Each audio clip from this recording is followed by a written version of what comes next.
Hi, and welcome back to yet another video. This is the 8th episode of the story about the time when Naruto had would release. Let's watch how Naruto takes world by storm. After you've finished watching, please like, share, and subscribe to the channel.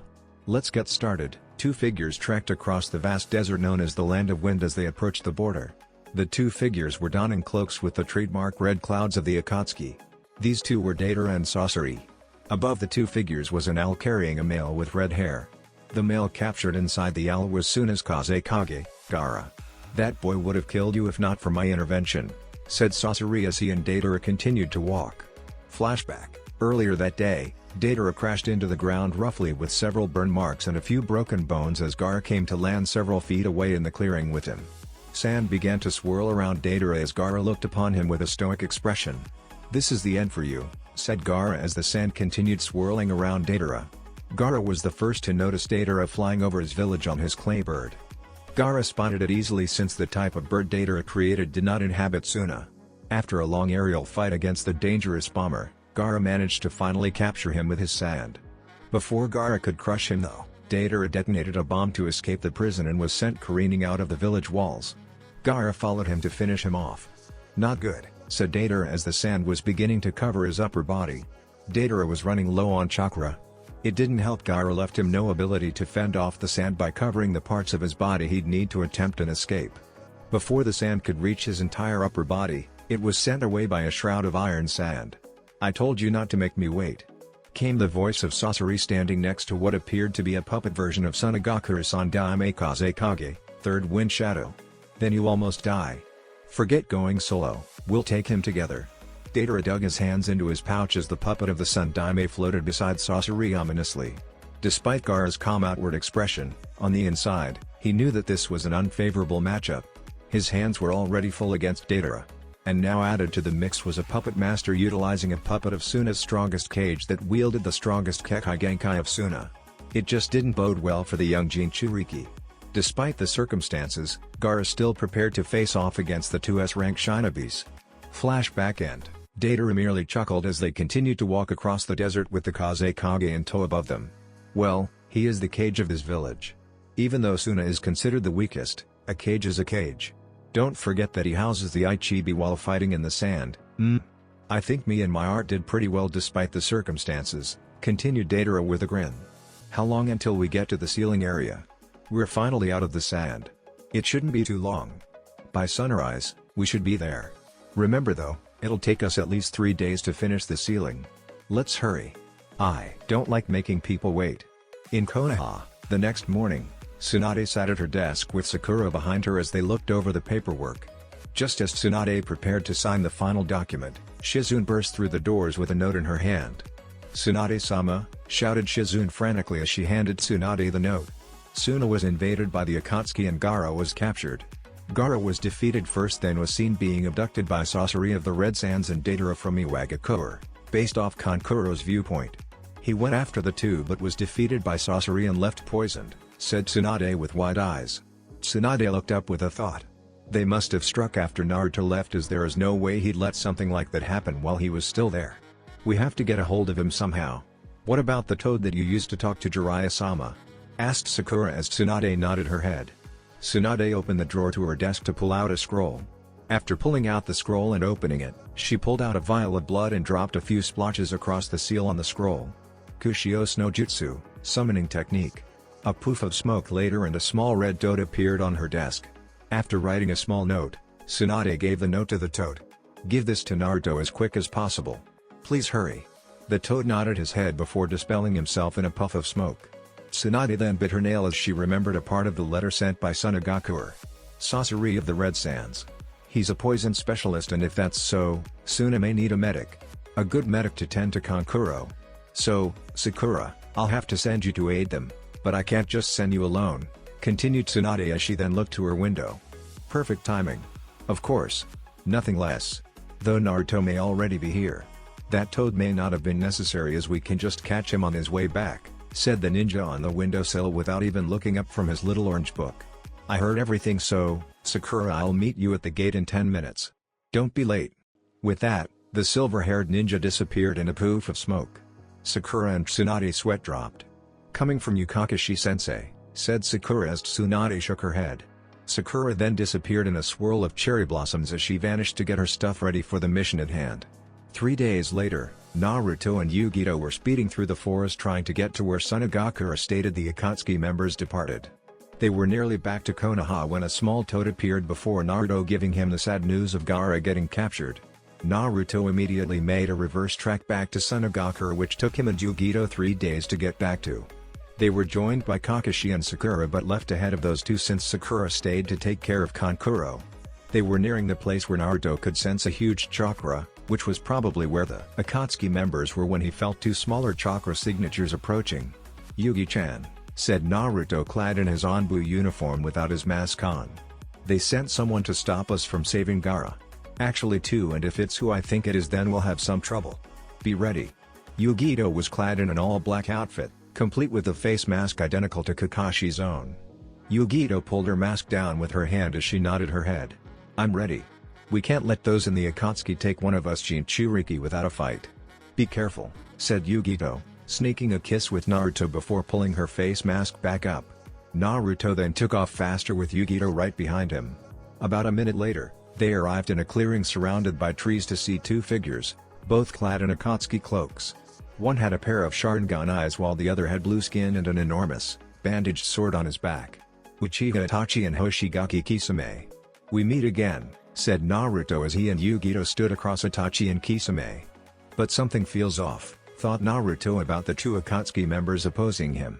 "It's been some time, Naruto-kun," came the seemingly emotionless voice and disposition of Itachi. "And it's a pleasure to meet you finally, Yugito-san." Yugito nodded back. "Of course it is. Except for the fact that you're killing someone at the moment, or that you're an organization hellbent on capturing the tailed beasts, one of which I happen to house," said Yugito back to Itachi as Kisame laughed slightly. "Well, enough of this talking. You're trying to get to your friend and we're here to stop you. Let's get to it," said Kisame as he lunged at the two Jinchuriki with a swing of his sword. Naruto pulled out a tri-pronged kunai as he blocked the large sword. While Naruto and Kisame were locked in a battle of kunai versus sword, Yugito attempted to strike Kisame down from his blind side, only to be hindered by the sudden appearance of Itachi. Itachi and Yugito then engaged in a taijutsu battle as Itachi drifted Yugito away from Kisame and Naruto, leaving the two alone in the clearing. "Seems that brat I met some 3 years ago in Tansaku guy has grown up," said Kisame with a laugh and intrigued smirk. "You're a lot stronger. Strong enough to match me. I'm impressed." "Hey, maybe. But then again, you're a lot weaker than I remember," said Naruto, holding a critical eye as he held Kisame's blade away from him with his kunai. "I'd say less than half of what you were 3 years ago. So, either you've gotten weaker or it's some kind of jutsu."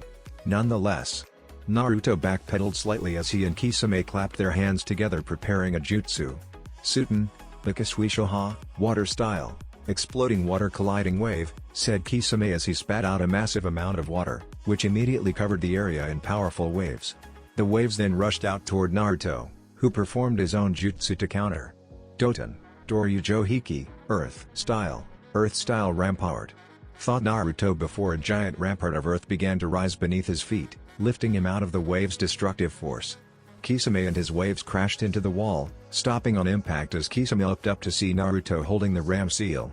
Kisame was about to retreat in case of a jutsu, only to see 3 more walls of earth rise around him, boxing him in completely. 2 wood clones morphed out of the original Naruto's body as he prepared his technique. "Futon, Gamma Yuden, wind release, toad oil bullet," thought Naruto as he spewed out a torrent of wind-enhanced oil thanks to a clone pressing a palm to his back.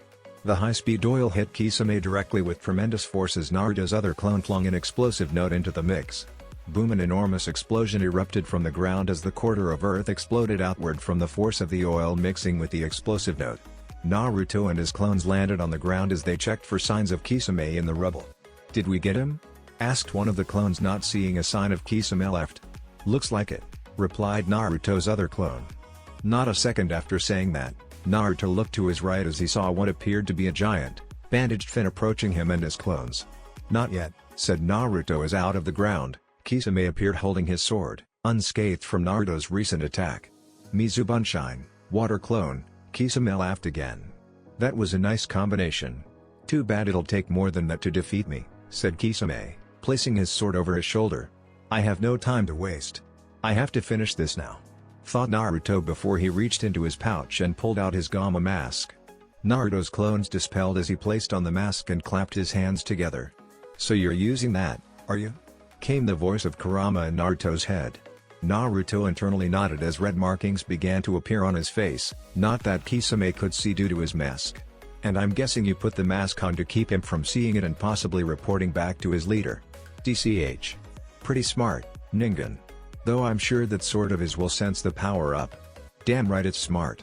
Plus, I've always wanted to test this jutsu on a real opponent and I can only use it without drawback in Sage mode, replied Naruto, holding out a hand as he created a Rasengan in a flash. The ground around Naruto began to crumble as Naruto added earth manipulation to his jutsu. As far as the chakra increase, he'll probably think it's your chakra I'm using. Naruto's Rasengan began to give off a loud, power drill-like buzz as a swirl of brown began to morph around it. Naruto clutched his forearm with his other hand as the Rasengan turned a light brown color with a spiraling spear appearing around it, pointed directly at Kisame. The spear coated Naruto's arm up to his elbow as the tip of the spear was past his hand, which held the Rasengan. Seimata began to flail wildly as Kisame received the message loud and clear, even without Seimata's warning. I know.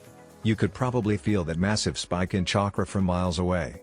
And I'm not stupid to not know that that jutsu is powerful, said Kisame before clapping his hands together. But then again, that thing is made of chakra and I have the perfect jutsu to use against it. Suiten. Kisame was cut off by the immediate appearance of Naruto via sunshine. Like teleportation. What speed? Senpo, Doden, Rasen-Yari, Sage Art, Earth Style, Spiraling Spear. Thought Naruto drilling the jutsu into Kisame's gut. As the spear hit Kisame, a massive shockwave occurred, tearing up the landscape around the two. Seimata attempted to absorb the jutsu but was blown away by the explosion of raw power from Naruto's jutsu.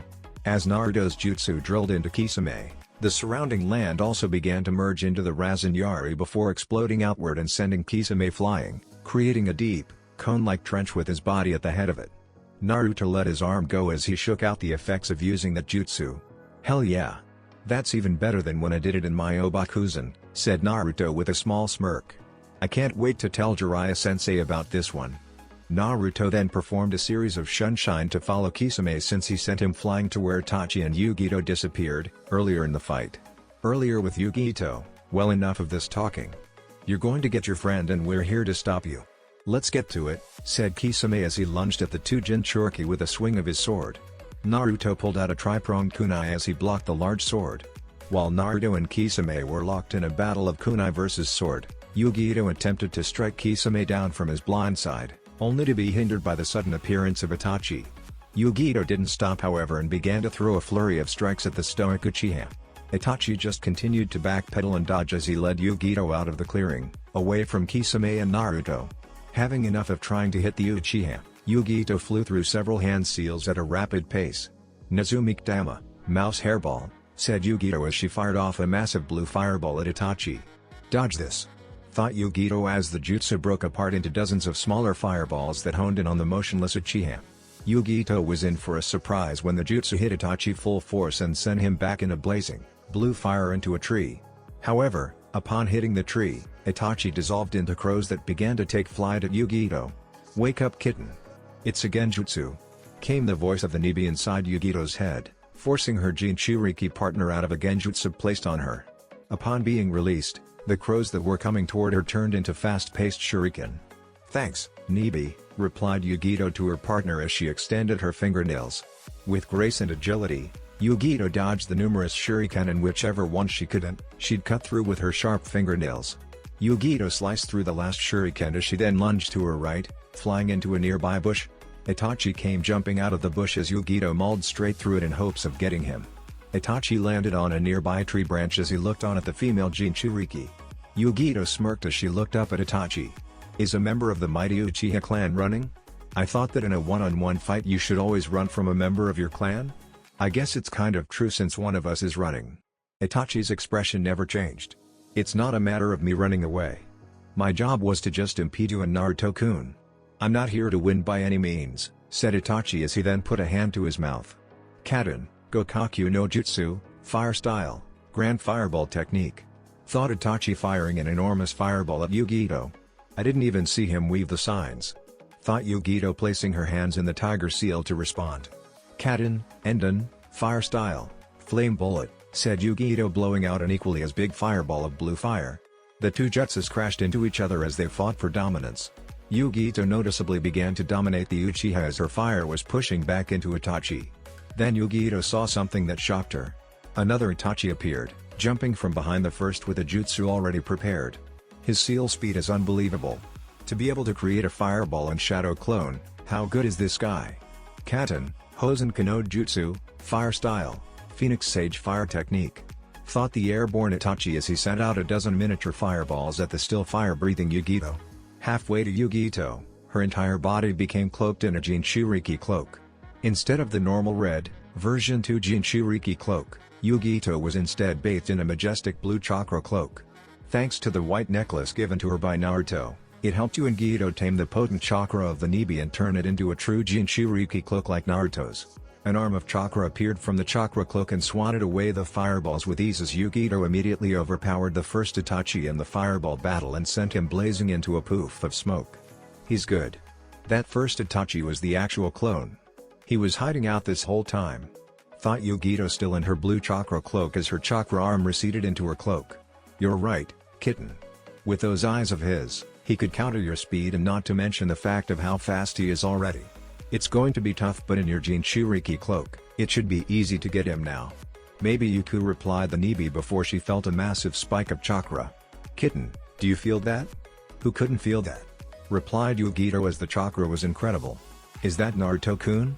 I've never felt something so powerful. It's even stronger than Raikage-sama. Is that the Kyuubi? No, kitten. There's not an ounce of Kurama's power in there.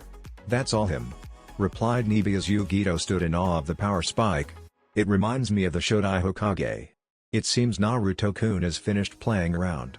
He's certainly grown stronger. Thought Itachi with a small, unseen smile as he could see a massive wave of earth heading toward him and Yugito. Yugito jumped out of the way while Itachi stayed situated on the tree he was in since he was out of the way. The wave of earth went flying past them and out of sight, but you could make out Kisame inside of it. That's an impressive jutsu.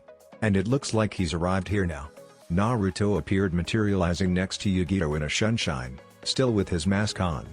Naruto and Yugito's hair were swaying due to the wind flowing through the area by Naruto's jutsu as they looked up at Itachi, moving the hair out of his eyes.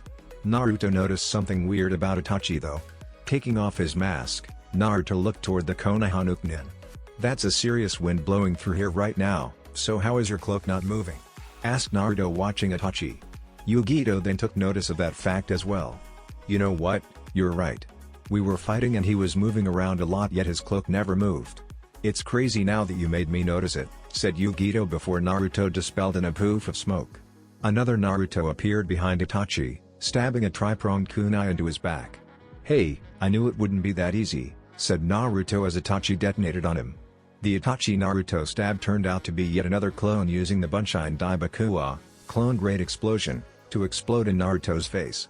Instead of blood and body parts, that Naruto turned out to be a wood clone. Yugito was in awe of the quick sequences of events and the fast-paced actions of the two shinobi. Over there. To the left, kitten, said the Nibi in Yugito's head as she turned to see what her Baijiu was talking about. Upon turning, Yugito saw another Naruto with his mask on, hitting Itachi directly with a Rasengan. A huge Rasengan. Senpo, Odama Rasengan, Sage Art, Big Ball Rasengan. Thought Naruto hitting Itachi directly, the real Itachi.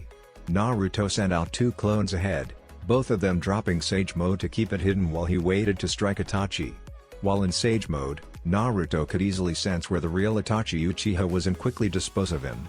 After blasting Itachi away, Naruto could have sworn he saw a smile on the emotionless Uchiha's face. Itachi was blown away from Naruto and sent skidding back through the forest as Yugito landed beside the Kyuubi Jinchuriki. Naruto looked at Yugito before nodding his head. Right as Naruto nodded his head, a huge explosion of dust, rocks, trees, and debris exploded into the air. Signs of Naruto's earlier Rasengan into Kisame finally detonating in the distance. That thing just now exploded? Questioned Kurama in Naruto's head. It's on a scale. Nearer by Juudama, tailed beast ball. I mean, you can just say it. I impressed you. Go on, I'm waiting, replied Naruto in his head before hearing a scoff from his partner. Well, that's better than nothing. Now to pinpoint Gaara again. Naruto closed his eyes behind his mask as he focused on his sensing ability. After a few seconds, Naruto found a wave of chakra being released that matched Shukaku's. Naruto opened his eyes to see Yugito still in awe over the Rasengan that just exploded not too long ago. Yugi-chan. We have to hurry. I can barely feel Gaara's chakra. Came the voice of Naruto, snapping Yugito out of her state of awe. Yugito looked toward Naruto and nodded as the two took off to where Naruto could feel Gaara's chakra. Naruto and Yugito took off in a sprint as they headed to where Naruto could sense Gaara weakening chakra. Please make it in time, thought Naruto as he continued to sprint at a rapid pace. Yugito was having a tough time keeping up with Naruto, even in her Jinchuriki cloak. Did he power up or something? How is he so fast and strong? I'll have to ask him later, thought Yugito, barely keeping up with the speed of Naruto. Eventually, though, Naruto and Yugito landed in a ravine, facing a huge boulder with a seal tag on it that blocked the area holding Gaara. That's a 5 seal barrier tag, right? Questioned Yugito as Naruto nodded his head at her, flexing her knowledge of sealing. Well, I mean, I do have a seal master for a boyfriend and all. But anyway, the only way past this is by taking off the other 4 tags in this one at the same time, correct? That's one way of doing it. Or we could, said Naruto before leaping up to the boulder. Naruto reached into one of the ninja pouches on his back and pulled out a paintbrush and some ink. Dipping the brush a few times, Naruto brushed over the seal tag in front of him, placing a seal over it. Naruto looked at it for a second and, being satisfied with his work, put his hand in a half-ram seal. Kai, release. Sealing is incredible. I see why the Uzumaki clan was brought to near extinction back during the Second Ninja War. It has so many uses, said Yugito, watching the seal turn blank. Naruto placed a palm on the rock before he funneled some chakra into the boulder. Seconds later, the once boulder broke apart into tinier rocks as they were blasted into the area containing only Deidara and Sasori, the former sitting atop a motionless Gaara. Seems like you have finally arrived, said Deidara as he stood up from sitting atop Gaara. But you're a little late, your friend here is dead. Yugito looked somber at that, as even though she hadn't known Gaara for long, he was still a person and even a Jinchuriki at that. Naruto's facial expression couldn't be seen behind the white porcelain of his Anbu mask, but if his face was viewable, Deidara and Sasori would be able to see angry, golden eyes beneath his mask. We have to get out of here. Leader Sama said that the Kyuubi Jinchuriki should not be faced. And from what Itachi and Kisame just said about their encounter with him, it'd be wise to leave this place. Thought Sasori, as Deidara felt the same way. He didn't want any kind of interaction with the Kyuubi Jinchuriki, especially since he was sure that he was angry about Gaara. Deidara pulled out a clay bird as he prepared to ditch the area. Before he could make his bird grow into its full size, Naruto appeared before him in a sunshine with a tri-pronged kunai in hand. Fast as Kisame said, thought Deidara as he and Sasori jumped away from Naruto. Naruto stood beside the body of Gaara as he looked down at the fallen cage. Pricking his finger on his kunai, Naruto slammed a palm beside the motionless Gaara. A small yellow toad appeared as it opened up its mouth and swallowed Gaara whole before disappearing in a poof of smoke. While that was happening, Deidara and Sasori were already on Deidara bird as they began to fly above Naruto and Yugito to escape. That plan was halted, however, at the appearance of a large, purple barrier. Shishi engine, 4 violet flames formation, came the voice of 4 Narutos situated in a rectangle around the 4 shinobi. The original Naruto looked up at the 2 Akatsuki members while taking off his mask.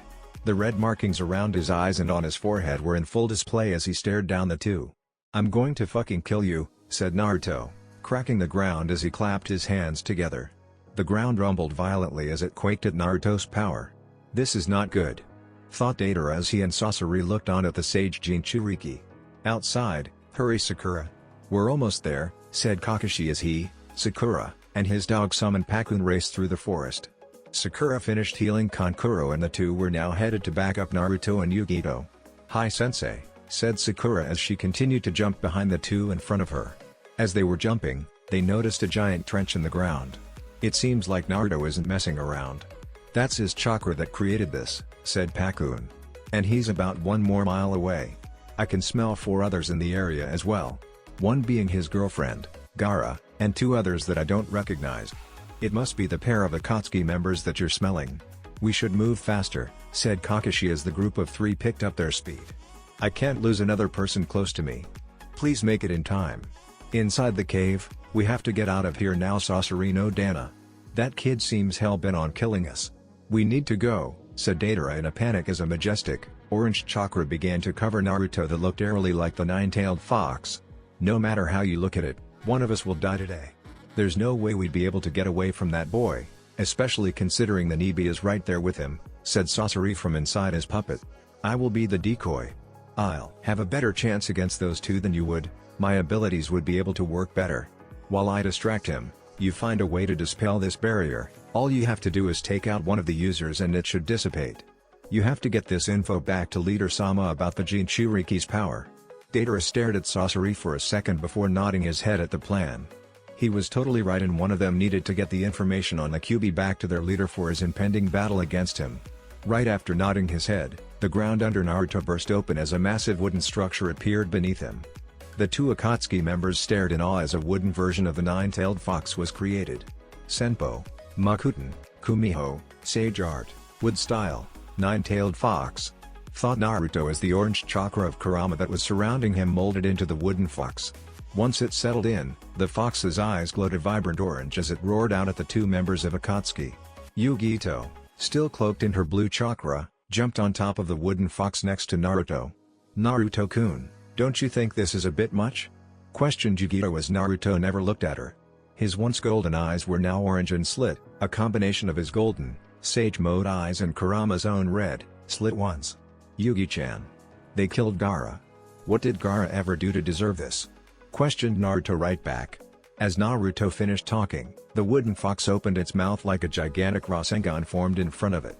Naruto, if you continue this, you'll just kill yourself as it will bounce off the barrier and detonate in here with you.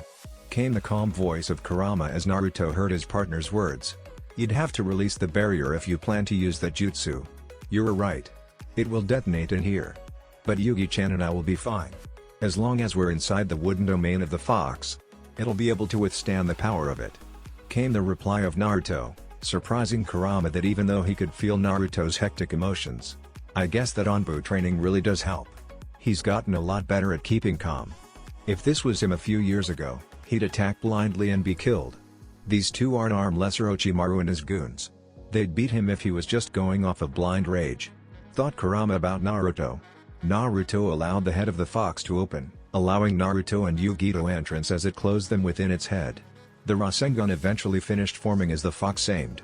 No matter where it sent it out, the ball would explode and take anything inside the barrier with it. Deidara, be ready, shouted Sasori as he had pulled out a scroll earlier that just dispelled, summoning 100 puppets in red cloaks around them. All the puppets then activated chakra shields and surrounded themselves Sasori and Deidara as Naruto's fox opened its mouth to release its jutsu. Senpo, Rasenho, Sage Art, Spiraling Cannon, said Naruto as his fox blasted a violent wave of energy. The barrier held firm like Naruto said it would as it expanded upward to allow the jutsu a small escape to keep the barrier from collapsing at its strength. Smoke billowed out everywhere as the inside of the cave was shrouded in it. Inside the smoke cloud, Naruto's wooden fox held firm to the jutsu as Naruto and Yugito came out of it unscathed once the jutsu began to die down. Yugi-chan. They are still alive. And one of them escaped, said Naruto as the smoke began to leave the cave. Naruto's clones dispelled themselves ending the barrier that surrounded them. Kakashi-sensei and Sakura-chan are outside. Go with one of them, preferably Kakashi since the poison user is in here and Sakura would be of help here against him. Please hurry and be safe. Yugito nodded her head as she began jumping out of the cave to get out and chase the escaping Deidara. That was the scene Kakashi and Sakura arrived at to see smoke coming out of the cave along with a man on a clay owl and Yugito cloaked in a blue cat shroud in hot pursuit. Yugito stopped for a second to acknowledge the two new arrivals. Kakashi-san, come with me. We're going to get him while Sakura-san goes in the cave to help Naruto with Sasori. Let's go. Came the voice of Yugito as Kakashi and Sakura nodded their heads. Kakashi took off with Yugito as they pursued the fleeing Deidara while Sakura leapt into the cave to join Naruto. Inside the cave, that was an impressive jutsu kid. It was able to destroy my Akahigi, Hyaki no Soen, red secret technique, performance of 100 puppets. But I'm still here. Came the voice of Sasori, who was now revealed due to his first puppet being destroyed by Naruto's jutsu. Sasori was a man of average height with brown eyes and shaggy red hair. The weird thing about Sasori was that he looked the same age as Naruto, if not slightly younger. That doesn't make sense. I heard that he was an important fighter for Suna during the Third Shinobi War. That's how he earned his name Sasori of the Red Sands. So how could he be my age? Thought Naruto before he saw a pink blur appear behind Sasori. Doesn't matter now. Sakura's got him. Okashu, cherry blossom impact. Came the voice of Sakura as pink chakra swirled around her right fist. Sasori's eyes widened upon feeling the full force of Sakura's fist impacting against his back. Sasori's body split apart as it flew past Naruto, leaving him looking at Sakura. You okay, Naruto? He didn't get you with any of his weapons, did he? Kankuro had a mere scratch yet he was close to dying. His poison was like nothing I've ever seen, said Sakura as Naruto shook his head no. Sakura then took notice of the red markings on his face. Naruto, is that Sage? Sakura was cut from talking as Naruto performed a shunshine beside her before spewing out a massive amount of water. Senpo, Suten, Kyodai Tsunami, Sage Art, Water Style, Giant Tsunami. Thought Naruto as an immense wave of water rushed out at Sasori, who was somehow back intact after being split apart by Sakura's punch. Sasori upon standing fired out two streams of fire from his palms at Naruto and Sakura. Naruto felt him activating it and in turn, used his own jutsu that easily trounced the streams of fire from Sasori while sending him washing away with the powerful wave of water. We need to hurry. Even though I'm sure Yugi-chan and Sensei can handle the other guy, I'd rather know for sure, said Naruto standing atop the water. I agree Naruto. But we need to find his weak spot. There's no way anyone, even you, would be able to take a direct hit from my punch and still be able to move, said Sakura as she and Naruto stared down the emotionless Sasori. It's clear that he's just a puppet but there has to be something powering him. You're right Sakura-chan. I think I already know what it is though, said Naruto before whispering something in Sakura's ear. A nod from Sakura later, and the two Jonin of the Leaf took fighting stances as they prepared to face off against Sasori once more. It's time for me to show you the strongest Kekkei Genkai in all of Suna. Satetsu, Iron Sand, said Sasori before pulling one of the scrolls off his back. The scroll disappeared in a poof of smoke as a puppet took its place. This puppet is the strongest Kazekage in history, the Sundaime Kazekage. Well, that makes it interesting, said Naruto as a trail of sand seeped from the mouth of the puppet. The sand then began to form a line in front of the Kazekage before protruding with ball-like structures. Satetsu Shigure, Iron Sand Drizzle, said Sasori as dozens of balls of iron sand rocketed towards Sakura and Naruto. Sakura never moved as Naruto slammed a palm on the ground. A gigantic hand emerged from the ground, big enough to protect Sakura and Naruto from the iron sand attack. Makuten, Hote no Jutsu, Wood Style, Laughing Buddha Jutsu. Thought Naruto as several more gigantic hands appeared out of the ground around Sasori and aimed to smash him into the ground. Sasori wasn't having that as he prepared another of the Kazekage's jutsu. The iron sand compressed itself into a large sword that the puppet cage used to slice the hands before they could reach them. Satetsu Keshu, Iron Sand Gathering Assault, said Sasori as the hands thudded on the ground. The hand that protected Naruto and Sakura in the first place, fell back to the ground revealing only Sakura, who had her arms in an X. Sakura dropped her hands as her skin turned a bright red. Hachimon Tonko, Simon Kai, 8 Gates, Gate of Life Release, said Sakura as her eyes gave off a pink glow. Sakura then disappeared in a feat of speed as she approached Sasori. Sakura was certainly no pushover nowadays, she trained hard during her time under Tsunade and even got some help from Rock Lee and Guy Sensei. After a long time training with the two, Sakura now had access to the 8 inner gates. She couldn't go higher than 3 gates at the moment, but to get to 3 gates is still better than what most could ever hope to accomplish. Not to mention the fact that her speed and strength are amplified due to the gate's influence. And Sasori certainly wasn't expecting the change but defended against it accordingly. Satsukaiho, Iron Sand World Method, said Sasori as the iron sand began to branch out rapidly around him, creating a web of iron sand that made it difficult to navigate through. The web nearly caught Sakura before she stopped to avoid the deadly sharp branches. Sakura could also see traces of poisons in the sand, meaning that one nick would be enough to kill. Since Sakura was caught, Sasori decided to finish her off while he had the chance. Now die, shouted Sasori uncharacteristically as the iron sand prepared to branch out again to skewer Sakura. Before it could though, Sasori felt a sharp pain run through his chest. The sand immediately fell to the ground as blood leaked from Sasori's chest.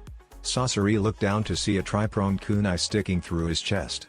Sasori turned his head around to see Naruto standing behind him with a kunai buried right into his heart, his only weakness. How did you move so fast?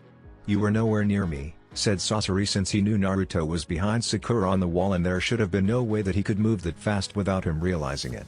That was just a clone.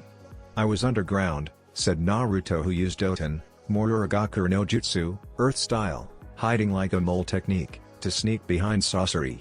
Naruto channeled wind chakra through his kunai before ripping it through the side of Sasori's body, killing him instantly.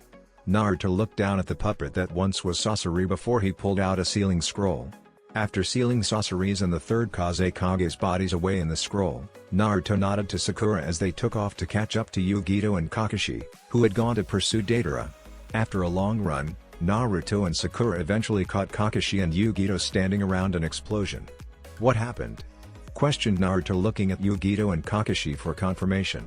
We were pursuing him and he just exploded, said Kakashi. He just committed suicide.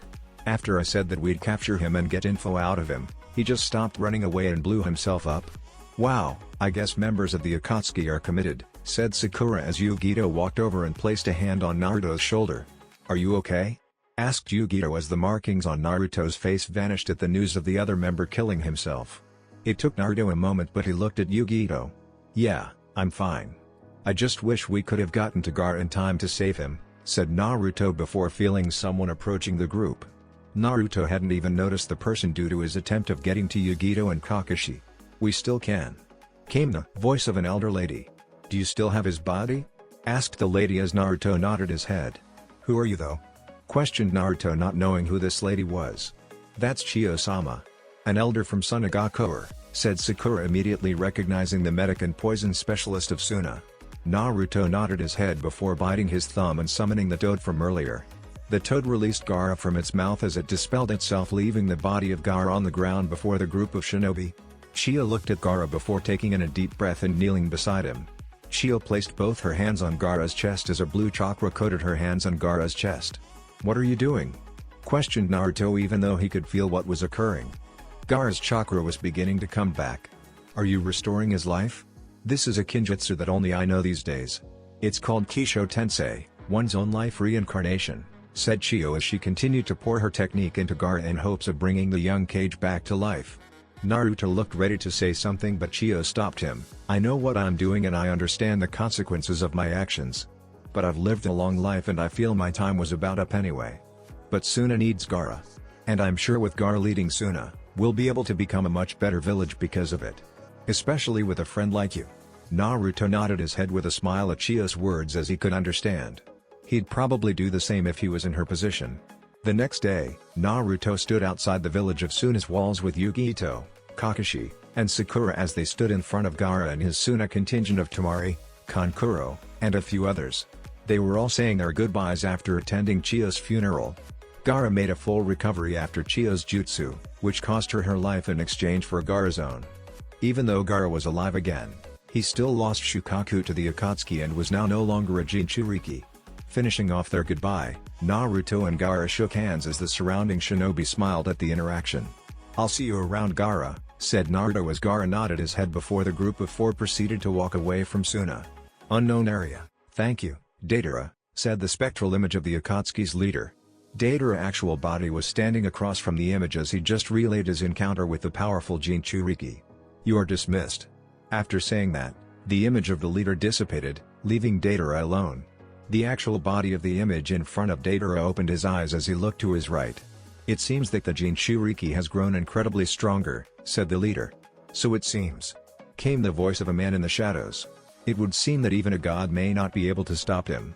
No matter how strong the Jinchuriki becomes, he will never beat pain.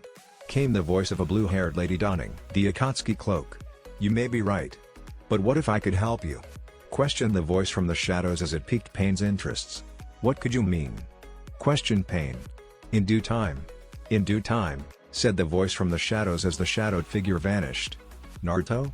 Naruto? We need to go. Tsunade-sama is calling for us. Came the voice of Naruto's pink-haired teammate, Sakura. Sakura was given a summons for a mission that Naruto was to be the leader of, yet he was busy messing around in Training Ground 22. Messing around with a kid in a spar. One moment, Sakura-chan. I want to see what he can do, said Naruto as he blocked a punch with his bomb.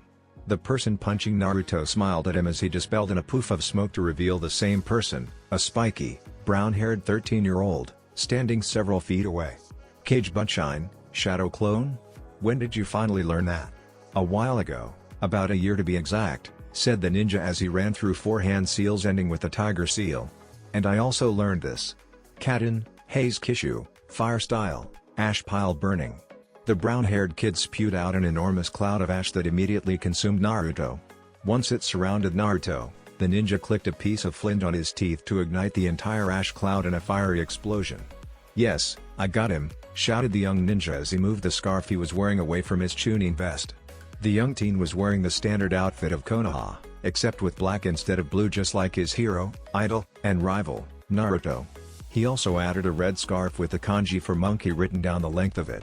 This was none other than Sarutobi Konohamaru, recently promoted Chunin of the Leaf. Konohamaru had grown up well.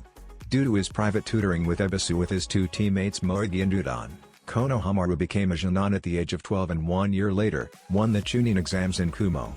This granted him a promotion to Chunin for his skills. Like all members of the Sarutobi clan, Konohamaru was skilled in fire manipulation and taijutsu. And of course, just like his grandfather, he was a budding bojutsu, staff technique, user. "Hey, as if. I knew that wouldn't be enough to get you," said Konohamaru before biting his thumb and slamming it on the ground. Kushio no Jutsu, summoning technique. A poof of smoke later and a monkey as tall as the 5'7" Konohamaru appeared. "Konohamaru. What's up, man? Need something?" came the surprisingly deep voice of what appeared to be a teenage ape. "Hey, Yomna. Can you transform for me?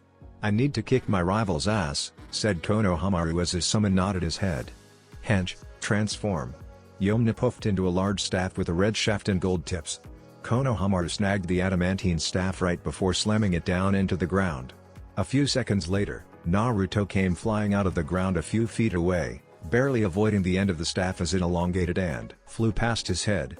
Naruto smiled slightly as he landed on the ground and Konohamaru retracted his staff back to its normal size. "What do you think, Naruto-senpai? Pretty good?" questioned Konohamaru with a smirk as Naruto nodded his head. "You're getting there. I'll have to ask Bachan, but you do seem like you're Anbu material. However, still not good enough to beat me," said Naruto as he placed his hands in the snake seal. Makuten, Mokusatsu Shibari no Jutsu, wood style, smothering binding technique. Thought Naruto as a branch flew out of his palm directly at Konohamaru before diverging into a web of branches. "Oh shit," said Konohamaru as he smashed the first couple of branches with his staff but couldn't stop all of them. Eventually, Konohamaru was left tightly snagged in the branches as his staff dispelled itself in a poof of smoke. "No, so close. I'll find a way to get past your Makuten. Just you wait, boss." "Boss?" Konohamaru looked around to realize that he was all alone in the clearing. "Boss. You got to let me down. I can't get out of this thing," cried Konohamaru as he struggled to get out of the branches. "Hokage's Tower, Tenchi Bridge?" questioned Naruto as he finished reading the mission scroll given to him by Tsunade. "Orochimaru will be there? Along with Sasuke probably?" At the name Sasuke, Naruto noticed Sakura's body gave an involuntary twitch. At least she didn't get somber about it anymore, or maybe she already sort of knew what was going on. Did Bachan already tell her? I mean, she's pretty high up, being an assistant of the Hokage. Maybe she already knows, thought Naruto before focusing back on what Tsunade had to say about the mission at hand. "Yes, Naruto. We received intel that Sasori was supposed to meet up with a spy of Orochimaru's, but that was actually a way for Orochimaru to take out the dead Tsunanukenin," said Tsunade. "That's why we're sending you. Since you were the one to meet Sasori and actually hear him speak and see what he looked like, you can transform into him so you can take out his spy and Orochimaru. While also trying to find out a lead on Sasuke. What happens if we find Sasuke-kun, Tsunade Shisho?" questioned Sakura as Tsunade shifted her brown eyes to her pink-haired student. "Well, Sasuke is considered an A-ranked Nukenin, unofficially. So you will handle it like any other A-ranked Nukenin, capture him if possible. But if not, put him down. Bring him back, either dead or alive," said Tsunade with a stern voice as Sakura's face never changed. "That's good, Sakura. Glad you're not too depressed about it still. Great, well, if that's that, then you two are good to go. I would send some more people, but I feel like you two will be enough for what could happen, and if necessary, you can always flee faster with just 2 people." Make haste as we only have 2 days left before our window of opportunity is up, and one more thing, be careful, said Tsunade as Naruto nodded his head. Sakura disappeared in a cherry blossom swirl and Naruto was about to follow before deciding to make a request. Actually Bachan. Konohamaru has hopes of joining Anbu. Maybe I could take him along with me on this mission despite you only wanting 2 people to go. I've gone against him, he seems like he could handle himself in a fight and that he knows what to do and how to do it. But I'd like to see him on a real mission before I give him my recommendation. Is that fine? Asked Naruto as Tsunade thought over it for a second. His performance in the last Chunin exams was pretty good. Hell, he even won. Why not let the kid go along, but be sure to not let him hold you back. I'd like to see that this mission gets completed, said Tsunade as Naruto nodded his head again before vanishing in a flicker of movement. Training Ground 22, how the hell am I supposed to get out of here? Shouted Konohamaru loudly as he was still stuck in Naruto's jutsu. Right as Konohamaru was prepared to give up, he heard 2 footsteps land behind him, followed by a palm being placed onto the ground. The wooden branches tangled snugly around Konohamaru receded into the ground as Konohamaru was released and landed on his feet. Hey, Konohamaru. I want you to go on a mission with me. You okay with that? Questioned Naruto as Konohamaru turned around abruptly with a big grin. Of course I am boss. This would be our first mission together, shouted Konohamaru with enthusiasm at the prospect of going on a mission with Naruto. What are we doing? I'll brief you at the North Gate in 30 minutes. Don't be late, said Naruto before disappearing in a simple flicker. Konohamaru stared dumbfounded at the speed of Naruto. That sunshine was so fast. It's like he was never there, said Konohamaru before placing a hand in a half-ram seal. I need to get mine that fast. Konohamaru then disappeared in a swirl of leaves as he headed off to get ready for the mission at hand. 2 days later, Tenchi Bridge, just so you remember. This is an A-rank mission, said Naruto to his teammates after landing in a clearing near the Tenchi Bridge. Our mission parameters are to ambush Orochimaru when he attempts to ambush Sasori. If possible, we are to capture him and if not, we will kill the target. The same goes for his spy. Naruto's teammates nodded their heads at the mission, though Konohamaru's hands were trembling slightly. Orochimaru. He killed Gigi. I could care less about capturing him. If I see him, I'll finish him off no matter WH Konohamaru.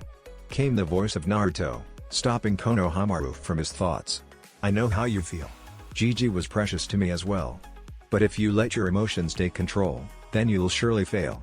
Emotions are only helpful if they are controlled and concentrated. It's the same concept as a Rasengan. If you don't maintain the sphere correctly, the power will disperse over a wider area, significantly weakening the jutsu. But if you contain it, that's when you're able to do some damage. Konohamaru looked at Naruto with stars in his eyes as Sakura scoffed. What kind of lesson was that? It made sense, but he definitely could have found a better example. Or at least said it better. Thought Sakura. Naruto then placed his hands in the snake seal. Makuten Henge, wood element transformation. Thought Naruto as the ground underneath him burst open with branches that surrounded him along with a smoke cloud. Once the smoke cloud died down, it revealed Naruto transformed perfectly into a copy of Sasori's puppet. How do I look? Came the gravelly voice of the disguised Naruto as he attempted to imitate Sasori's voice. Sakura mulled over it for a second before nodding her head. How the hell are we supposed to know? You were the only one of us who saw him like that, said Sakura with a tick mark as Konohamaru laughed slightly. Naruto laughed sheepishly. Right. Anyway, I will go out and meet this spy. After getting information out of him, I will attempt to capture him. Unless Orochimaru appears before I get the chance to. In that instance, I may or may not signal you two to come out and help. Even though I'm sure I could take Orochimaru, I'm not sure how powerful his subordinate could be. So be ready on my signal and only on my signal. Got it, Konohamaru? Hi boss. I won't let you down, said Konohamaru as Naruto nodded his head. Alrighty then. It's time, disperse, said Naruto as the 3 shinobi of the leaf jumped to their different spots. Konohamaru and Sakura landed together in the forest overlooking the bridge while Naruto landed on a trail headed toward the bridge. Once he landed, he began to move toward the meeting place that was situated in the center of the Tenchi Bridge. With this strong breeze going right now, we should be able to move closer and still avoid detection, said Sakura before moving closer to get a better view of the bridge. This should do. Konohamaru followed her as he looked out to see a cloaked figure approaching Naruto on the bridge. There goes the spy. I hope this goes well and we get to see Orochimaru. I can't wait to get a crack him, said Konohamaru, clenching his fist as Naruto made contact with the spy. On the bridge, it's good to see you again, Sasori-sama, said the spy before removing his hood to reveal ash-gray hair and round glasses. That combination was only prevalent on one known associate of Orochimaru's, Yakushi Kabuto. Oh, this is better than just getting Orochimaru, thought Naruto before responding to his spy. Kabuto, were you followed? Questioned Sasori as Kabuto looked behind him for a second. Kabuto turned back around to face him before answering. No, we're fine. How are you holding up? Kabuto exhaled a breath before pushing his glasses back. I still feel a bit shaken from when your technique was released, and I remembered who I really was. My mind is a bit clouded, as well, said Kabuto. I have questions for you. Tell me about his hideouts, and of that Uchiha boy. Kabuto nodded his head as he relayed all the information he had on those two subjects. Back in the forest, Kabuto's the spy? Said a shocked Sakura at the revelation of Kabuto being the spy. I mean, out of all the people, Kabuto would be the last person I'd expect. Especially considering he's Orochimaru's right-hand man. Man, that Sasori guy who planted Kabuto must be amazing to get a spy that close to him. Orochimaru is no pushover, and I wouldn't think that he'd be able to get duped like that. But since the spy is here, we should be starting soon, said Konohamaru, who was decked out in Anbu gear. In his hand, was a white porcelain mask with red paint covering it that depicted a monkey's face. As Konohamaru placed the mask on, Sakura let out a small smile. Trying to join Anbu, huh? Questioned Sakura as Konohamaru nodded his head. I remember when both of my teammates did the same. You're not just doing this because Naruto did it, are you? Konohamaru shook his head as he turned to face Sakura. No, but I guess in a way my decision is influenced by boss. I plan to join Anbu, get really good, and once boss becomes the Hokage, he'll make me his right-hand man, Anbu commander. This means that eventually, I'll become Hokage once he gives up the hat to me. What makes you so sure that Naruto's going to become Hokage? I mean, it's not set in stone, maybe he will. Started Sakura before realizing what she was saying and seeing Konohamaru's porcelain mask stare. Never mind. Of course, he'll be Hokage. Whenever Shisho decides. I don't know what I was saying, finished Sakura as she noticed movement on the bridge. Boss, shouted Konohamaru, preparing to jump into action at any time once the signal was given. On the bridge, if you hadn't pulled out that kunai Sasori-sama, I wouldn't have been able to dodge in time. Came the voice of Kabuto, standing next to Sasori as they opposed a fearsome foe. Just the man I was looking for. Guess we can have a little bit of fun before I call over Sakura and Konohamaru. Thought Naruto before he prepared to attack the Sannin before him. Kukukuku, Sasori. That outfit reminds me of the old days. Came the sinister voice of Orochimaru as he stared down at his former partner. Hope you don't mind if I intrude on this interesting conversation. Orochimaru, I see you followed Kabuto, said Sasori next to Kabuto as Orochimaru laughed once again. Good eye, Captain Obvious. No need to be rude, I just thought I'd come and thank you, old friend. That is all, said Orochimaru as Kabuto's hand glowed a bright blue color. Kabuto then raised his hand before bringing it down quickly into the body of Sasori. Seems he was in on it all along. Thought Naruto, leaping out of the destroyed wooden puppet with a cut on his right shoulder. Orochimaru then immediately went on the offensive at the airborne enemy. Shinayashu, hidden shadow snake hands, said Orochimaru before thrusting his arm forward. Out of his sleeve, several snakes came out of it at a blistering pace set directly at Naruto. The snakes wrapped themselves around Naruto before biting at him, though once the first bite occurred, Naruto turned into a wooden replica of himself. It seems trouble has appeared, said Orochimaru as the wooden Naruto landed on the ground, and the real Naruto came up from the bridge floor. I didn't expect to see you here, Naruto-kun. I'd be lying if I said I wasn't expecting you here, Orochimaru. And it's so good to see you again, Kabuto, said Naruto, who was wearing his own Anbu outfit sans mask. Though I did expect this ambush to be a little better. I mean, really, having just Kabuto attempt to slice open Sasori, followed by that weak snake jutsu. I give it a C- at best. Kabuto pushed his glasses up with a smirk as he looked at Naruto. I'm impressed, Naruto-kun. For you to be here, especially disguised as Sasori, would mean that you've met Sasori and somehow got him to tell you about this meeting, as he and I were the only two who knew of it. But Sasori isn't the type of man to divulge that type of information regularly, so that would mean you either bested him in battle and he told you, or maybe someone in our own organization told Konoha. But the latter should be impossible, as only myself and Orochimaru knew of this meeting. deduced Kabuto acutely as Naruto shrugged. Orochimaru then grinned as he took notice of something. "Why don't you bring out those other two pests that are hiding?" said Orochimaru with a smug grin. Naruto looked for a second before pointing his finger in a gun-like fashion at Orochimaru. Not a second later, Sakura and the Saru, monkey, masked Konohamaru came lunging out of the woods and directly on the bridge between the two opposing parties. "Sakura-chan, do you mind handling Kabuto?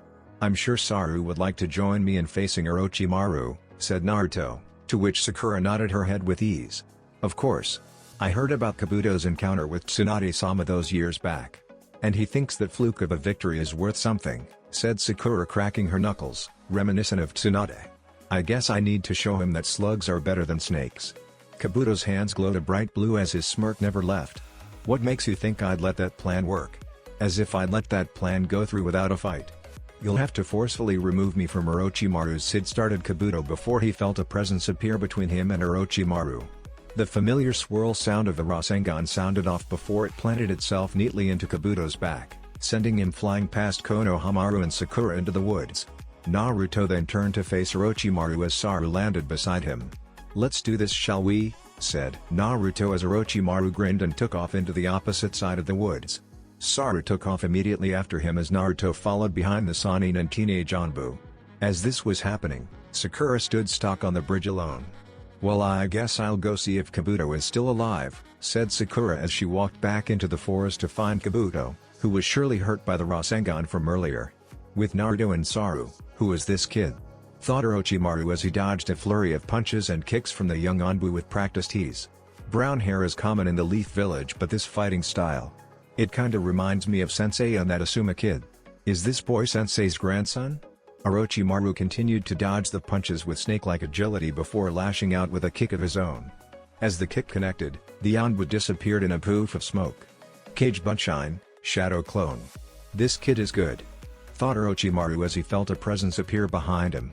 Saru landed on the branch of a tree behind Orochimaru as he ran through 7 hand seals. "Ram, horse, snake, dragon, rat, ox, tiger," thought Saru as he flew through the seals for his technique. "Katen, Karyuenden, fire style, fire dragon bullet." 3 steams of fire flew from Saru's mouth, one directly at Orochimaru and the other 2 at a 45-degree angle toward Orochimaru. The head of the fire streams turned into large dragon heads as they converged on Orochimaru. All 3 fire dragons converged on Orochimaru at the same time as he was sent careening toward the forest floor. One thing about Saru's jutsu was the heads of the dragons each held an explosive note. A powerful explosive note, and once Orochimaru hit the forest floor, they detonated in an enormous explosion that leveled a massive chunk of the surrounding area in a large dome of fire. Naruto landed beside Saru before whistling at the display. "That was pretty nice," said Naruto patting Saru on the back. "Though next time you should really take notice of when you're battling a clone." The fire died down as Orochimaru rose from the soot-covered ground, unharmed from Saru's previous jutsu. "Kokokaku. Seems Konoha has another promising ninja in its ranks. A Sarutobi it would seem," said Orochimaru in a calm voice, displaying no fear in the face of Naruto and the impressive but non-worrisome Anbu beside him. "Though if that's your best, you'd never be able to kill me. Let alone get Sasuke-kun back. Whoever said we wanted Sasuke back? We're just here to capture or kill you and Kabuto, that was the mission. Finding Sasuke would be just a bonus," said Naruto as he landed in the destroyed area in front of Orochimaru. Saru landed next to Naruto as Orochimaru laughed again at Naruto's statement. "Kill me? I'd like to see you try, Naruto-kun," said Orochimaru mockingly before laying flat on the ground and opening his mouth sickeningly wide for his next jutsu. "Mandara no Jin, formation of 10,000 snakes," said Orochimaru as hundreds, thousands of snakes poured from his mouth at an alarmingly fast rate at the 2 Konoha. Halfway to the 2 blades began to protrude from the mouths of the snakes as they pointed them directly at Naruto and Saru. "What an impressive amount of snakes," thought Naruto before slamming a palm onto the ground. Makuten Kushios, Hori ni Kushoku Butsu, would release summoning, burrowing carnivorous Buddha. The ground rumbled in front of Naruto as the snakes approached. Right before reaching him though, the ground opened up to reveal an enormous plant that took the shape of a Venus flytrap with 4 sides, which proceeded to gobble down the approaching snakes with one bite. Though it managed to eat all the snakes, the swords that came out of the mouths of the snakes were poisonous, and as such, the plant creature began to feel the effects of the poison immediately, prompting it to dispel a few seconds later. Why not just blow him away and be done with it, Naruto? Came the voice of Naruto's partner, Kurama. I grow bored of seeing this snake. Yo Kurama. I feel you on that. How do you think I should do it? Questioned Naruto back to his partner before feeling Kurama's chakra flood his system. Of course you want me to just blast him away with pure power. Well, if you're okay with it, I'm okay with it. A vibrant orange chakra shroud surrounded Naruto as four tails appeared swaying behind him. Stand back, Saru, I don't want you to get caught in the crosshairs of this, said Naruto before going back to his internal partner. You want to do this? Don't mind if I do, said the now Kurama-controlled Naruto, whose eyes were now red and slit due to Kurama's control over his body. Kurama placed his hands in the tiger seal. Katen, Kitsune Baimu, Fire Style, Fox Beam. Orochimaru noticed the chakra built up from Naruto and decided to act accordingly. After biting both of his thumbs, Orochimaru slammed them both onto the ground. Kushios, Sanju Rashomon, Summoning, Triple Rashomon, said Orochimaru as three large demonic gates rose from the ground in front of him. A second after rising, the gate was struck by the powerful beam from Naruto. Once the beam hit the gate, it expanded to carve a massive hole through it. After going through the first gate, the beam continued to go through the rest of the gates before exploding once past the last gate. The explosion blew the last gate out of the ground as the area behind it was shrouded in a huge explosion of energy. Once the explosion died down, Naruto regained control of his body as he looked at the blast zone. The bottom half of Orochimaru's body was stuck protruding out of the ground comically as the top half of his body was gone. Why do I feel he's not done? Questioned Naruto. Naruto was proven correct when a sword came flying out of the ground at him from the mouth of Orochimaru's head that followed it. Luckily Naruto was fast enough to sidestep the blade before holding a palm directly in front of Orochimaru's approaching head. A Rasengan appeared in Naruto's hand in a split second as Orochimaru crashed directly into it, blasting his head clean off. Naruto and Saru waited for a few seconds as they realized that Orochimaru hadn't moved yet. A minute later, Saru took off his mask to reveal his young Sarutobi face. I guess he's done. That's the end of Orochimaru, said Konohamaru as Naruto nodded his head. Let's go check on Sakura. While Konohamaru took off, Naruto stood staring for a few more seconds before eventually deciding to follow Konohamaru back. Once Konohamaru and Naruto were gone, the bottom half of Orochimaru ripped open to reveal another Orochimaru. Kokokaku. Seems that boy has gotten powerful. But once I absorb Sasuke-kun, no one will be able to stand up to me, said Orochimaru as he turned to leave. Sorry Kabuto, but I guess your services are no longer necessary. Maybe if you're still alive, I'll come and get you. If not. Orochimaru then disappeared in a sunshine as he left the area. The next day, we may not have gotten Orochimaru, said Naruto, walking beside Konohamaru and Sakura. Naruto then looked at the tied-up and sedated Kabuto on top of the slug Sakura summoned. But at least we got the next best thing. And we killed Orochimaru too. Don't forget that, said Konohamaru as Naruto nodded his head. Konohamaru went to pat Naruto on the back but Naruto dodged it.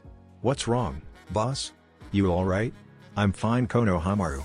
Don't even worry about it, said Naruto before Sakura realized something weird about the Naruto before her. Naruto, said Sakura in a sweet tone. You wouldn't happen to be a clone? A clone that's taking the place of the original just so he can go to Kumagakure to see Yugito, are you? Naruto put up placating hands before blowing out a sigh. Do you want the truth, or at least started Naruto before getting decked by a punch from the irate pink-haired Kunoichi. Naruto, shouted Sakura angrily as Konohamaru had to cover his ears at her shrieking. Same time, just outside of Kumo, scouting mission? Questioned Naruto walking beside the pretty blonde Jinchuriki of the two-tailed monster cat, Yugito ni. What's so special about this place? Yes, a scouting mission Naruto-kun. Just because I'm a Jinchuriki doesn't mean I don't have to go on scouting missions. I'm one of the best at it and I actually like scouting missions, said Yugito turning her head to look at her boyfriend. Plus this is the site where several of our shinobi have gone missing at. So Raikage-sama wants me to check it out. Naruto groaned a little, letting his shoulders slump. This is going to be boring, said Naruto before feeling a hand lay on his cheek. I know you were expecting to just have a great couple of days with me, but don't worry, once this mission is up, I promise I'm all yours after when this is all over, said Yugito as Naruto perked up slightly. Yugito then deeply kissed the Kyuubi Jinchuriki, sending him blissfully to the ground once she released it. Now you just rest here and I'll be back in an hour or so. Yes ma'am, said Naruto with his eyes closed as Yugito turned around to continue walking. "Hey, Yugi-chan." Yugito was about 20 feet from Naruto when she stopped hearing Naruto call for her. "Yes, Naruto-kun," said Yugito, turning back around to see Naruto, now standing in front of her with a smile on his face. "I love you," said Naruto, deeply kissing Yugito before moving his head back. "Be careful." Yugito smiled back at Naruto, internally giddy at Naruto's words. "I love you too, Naruto-kun," said Yugito as Naruto was now laying back down in the spot he was in before, 20 feet away from her. Yugito turned back around as she continued to go and begin her mission, happier this time. A little over an hour passed as Naruto sat up into a lotus position. I wonder how strong my sensing ability is when using Sage Mode. Yugi-chan has got to be several miles away, but I should still be able to reach her, especially considering she'll be walking back," thought Naruto. "That Sage Mode of yours might make it to her. But are you really going to use that power just to spy on your mate's chakra signature?" said Kurama in Naruto's head. Naruto looked sheepish at being caught like that. "You can't tell me that you wouldn't do the same?" questioned Naruto back to his partner. "I'm a being of pure chakra, given form. I don't have the same weird thoughts as you, if I do even have thoughts for that matter. Outside of your body, I'm considered to be just a rampaging beast that destroys everything in my path. So, I guess I wouldn't do the same as you. I might, I have no clue what to think if I do think at all." "Damn. That's dark. I think you have thoughts, Kurama. Just because you're a chakra construct doesn't mean you don't have thoughts and all that. You're one of the wisest beings I know, person, animal, or chakra construct. There's no way you don't have thoughts," replied Naruto back to Kurama. "I hope you're not believing what some shinobi said to you in the past. Forget him, you're Kurama of belief and my partner, along with my oldest friend. Plus, I know you want to find out how strong this is anyway." "You're right, I do. Fire that Sage Mode up," said Kurama with a grin at Naruto's words. "And friend. PFFT, as if I'd want to be friends with you. Wait, am I thinking right now?" thought Kurama while Naruto smiled and nodded. Naruto then placed his hands on his knees before closing his eyes for a second. The trademark red markings of his Sage Mode began to appear on his face before he opened his eyes to reveal his golden sage eyes. "Great, now to find Yugi-chan," said Naruto as he began to scan the surrounding area for his girlfriend. "Maybe I'll surprise her when I find her." Continuing his scan of the area, Naruto couldn't locate Yugito's chakra signature. "That's odd. You have to have covered this entire area. So where is she?" questioned Kurama as Naruto couldn't answer him. "Well, let's go find her then. You never know, maybe something bad happened." Naruto stood up before rocketing off the ground in a powerful leap. Naruto came down in the center of the town that Yugito was searching in. Upon landing, Naruto closed his eyes to focus more on his sensing ability. After a few seconds, Naruto panicked slightly when he felt Yugito's chakra signature nearly a mile away, surrounded by two other chakra signatures. "Akatsuki travels in pairs," said Kurama as Naruto's eyes widened before he took off in a series of sunshines to where he could feel Yugito's chakra. Naruto appeared outside of a sewer-like area that was closed off due to a ton of rocks. "Someone must have blocked off the exits in hopes of keeping the battle closed," said Naruto before creating an enormous Rasengan in his hand. "Senpo, Odama Rasengan, Sage Art, Big Ball Rasengan," said Naruto before smashing the Rasengan into the side of the sewer, destroying an entire section of the sewer as he walked in with pieces of rocks falling on top of him. "Who the fuck are you?" came the loud voice of a man with slicked back silver hair. He carried a large triple-bladed scythe and had on a burned and singed Akatsuki cloak. "You're ruining the ceremony I'm trying to accomplish here. Hidan, calm down. That's the Kyubi Jinchuriki," came the voice of another man, donning a perfectly conditioned Akatsuki cloak and mask.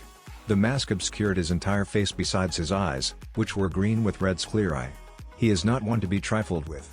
Naruto-kun," came the voice of Yugito, cloaked in her blue chakra shroud.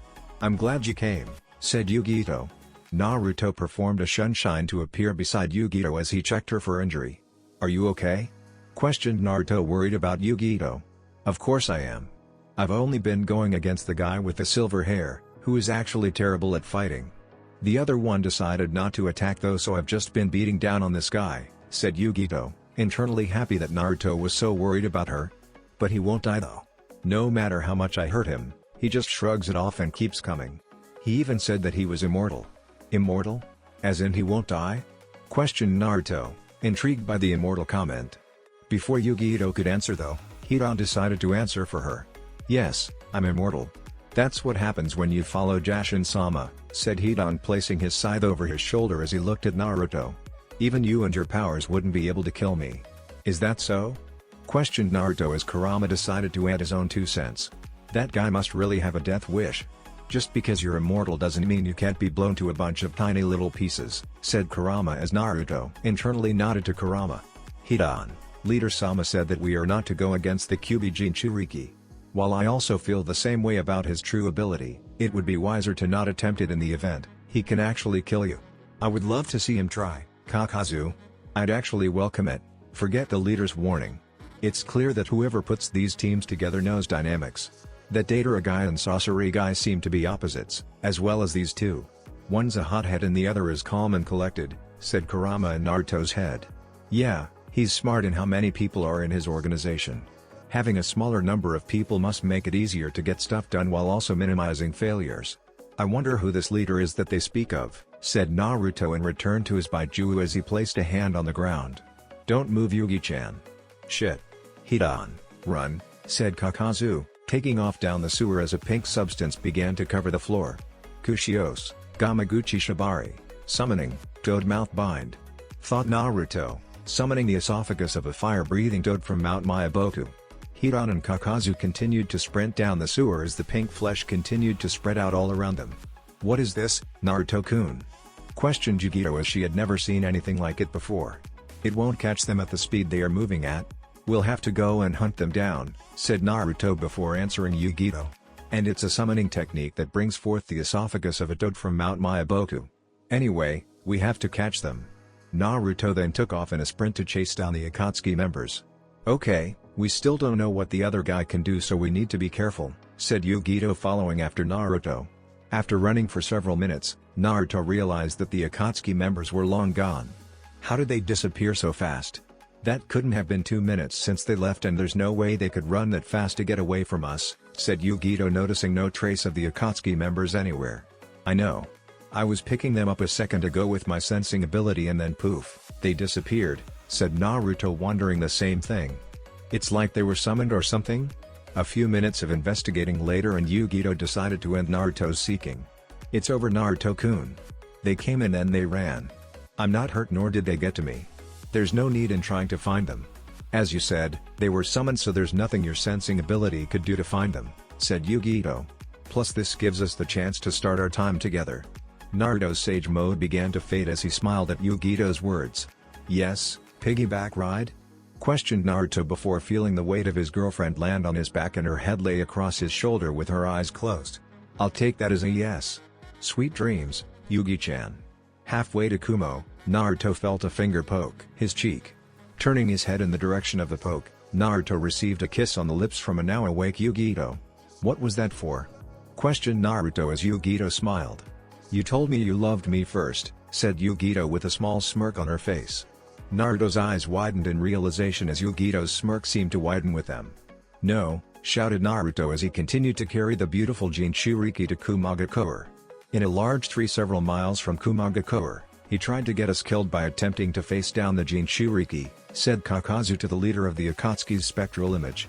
"I did allow him to face the Nibi Jinchuriki alone when we may have been able to capture her faster, but even still, with the Kyuubi Jinchuriki so close to her, it'll be difficult to get her and even more difficult to keep him from ruining the extraction of her Baijuo. I'd suggest taking the tailed beast's 3-8 before attempting to grab her." "Kakazu, what the hell?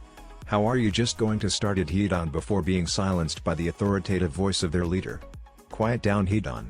You made the right decision, Kakazu. Luckily I gave you each a rod that allowed me to summon you out of the area. If not, you may have had to go against that boy," said Akatsuki's leader. "We will also follow your suggestion of taking the Nibi last with the Kyuubi. Konan and I will handle those two, you two worry about capturing the Gobi at this point." Dismissed. Once the two members of the Akatsuki were gone, a swirl appeared next to the leader. Out of that swirl, a figure came stepping out. "That boy is becoming a nuisance. But I knew this would happen considering his relationship with the Jinchuriki," said the figure as the leader nodded his head. "Is that power you said you'd have for me ready yet?" "I'd like to get him out of the way now," said the leader before the figure shook his head. "Almost. I'm working out all the details now, but if this works, I believe you'll enjoy 7 pairs of eyes on the battlefield rather than 6, said the figure before the leader widened his eyes in shock. In due time. In due time. On the road back to the Kumo were 2 figures walking. Actually, only one of the 2 was walking. The other was being carried piggyback style by the former. Yugito sat comfortably on Naruto's back as they traveled slowly back to her home village. 2 of the most powerful ninjas in the world at the moment, yet they were posed with an interesting predicament, brought on by a few choice words. "We need to talk," said Naruto in a serious tone with an equally as serious face. Yugito's laughter died down from a previous joke at the seriousness. "I thought we were talking?" questioned Yugito curiously as Naruto's stone face never changed. "That's not what I mean. What I meant was that something just doesn't feel right." "Right about us," said Naruto as Yugito began to worry slightly. "Is this what I think it is? Did I do something wrong?" questioned Yugito internally. "He just told me he loved me." "Kitten, before he can do it, just ravish him immediately. That'll get him out of this mood he's in," said Yugito's partner, Mutatabi. Yugito was too into the conversation with Naruto to even acknowledge her partner's indecent suggestion. "What's going on, Naruto-kun?" Naruto blew out a sigh before answering. "We've been dating for over 16 months and, you've never once made me a sandwich." A few seconds passed by before Yugito decided to answer. "I'm going to make that sandwich and then choke you with it for scaring me like that," said Yugito with a small pout as Naruto began to laugh. "That's so not funny." Naruto stifled down his laughter. "I'm sorry, Yugi-chan, it was terrible. But we're almost at the gate," said Naruto as Yugito nodded her head. I know. But don't worry, I'll get you back for that later," said Yugito as Naruto let the pretty Jinchuriki down off of his back. "You going to make it in okay?" "Of course I am. When have I not?" "This will be too easy," said Naruto with a grin before feeling a massive presence approaching Yugito and himself at a rapid pace. Too fast for him to hide. Or maybe not. Not a second later, a large figure came crashing down in front of Naruto and Yugito clad in a cloak of lightning. Standing in that cloak of lightning with a golden belt on and cage attire was Kumagakure's Yondaime Raikage. And he wasn't looking too pleased. "Raikage-sama," stammered out Yugito in surprise. "Save it, Yugito," said A as several other Kumagakure ninjas landed behind the hulking cage. "Are you hurt? And what is he doing here? He does know this is Kumo territory, correct?" As Yugito was explaining herself to her cage, Naruto stood looking at the several shinobi behind the hulking cage. That's Daru, Shi, Samui, Karu and Amoy. 3 Jonins and 2 Chunins. Combined with the cage, I wonder what they're here for? Can't be me, I just got here," thought Naruto before being cut out of his thoughts by an angry shout. "I'm going to kill that Akatsuki bastard," shouted the redhead with golden eyes, Karu, as she took the sword off her back and charged head-on at Naruto. She let down an overhead slash as Naruto backpedaled to dodge. Karu isn't done there as she continued her assault on Naruto. "Karu, stop. He's not in the Akatsuki. Don't you recognize him? That's the Kyuubi Jinchuriki," said Amoy trying to stop his teammate. "He's a dangerous S-rank ninja in the bingo book. I know Raikage-sama is here, but even still, he's the Jinchuriki of the Kyuubi, a beast stronger than the Hichibi, 8 tails. What if Naruto gets angry about Karu attacking him and lets loose fully? Half of Kumo could be destroyed. Or worst, Raikage-sama could get into a scrap with him and," continued Amoy thinking as Samui blew out a sigh of relief at just seeing Naruto. "Man, it seems we came out here for nothing. I guess that Akatsuki thing was false," said Daru as he looked at Yugito, who finished talking to A. "Or was it Yugito? Were they really here?" "Yeah, the Akatsuki came. It was only 2 of them. The travel in pairs thing is true, it seems. The last 2 I met were in pairs, Datara and Sasori. This time it was a guy named Hidan and another named Kakazu. I only got to face Hidan due to the other not wanting to attack. I was handling myself well, I even landed several killing blows, but he just wouldn't die. He's apparently immortal." But before I could continue and actually find out, Naruto-kun appeared and they ran off scared of him. Saying something like their leader doesn't want them facing him, ever, said Yugito as A nodded his head while also letting his cloak disappear. "That's good. We received word that mission was a trap set up by them and we were on our way to save you," said A before looking out at Kuro still attempting to cut Naruto into 2. "I'm guessing I have him to thank. Even though he shouldn't be here at the moment." "Why is he here, Yugito-san? Some type of scroll to deliver? I didn't know Konoha was sending another," said she as Yugito blushed a little. Samui picked up on Shi's obliviousness to Yugito and Naruto and decided to elaborate for her friend. "He's here to see his girlfriend," said Samui in a stoic voice as she, Daru, and Amoe widened their eyes. "I'll kill you.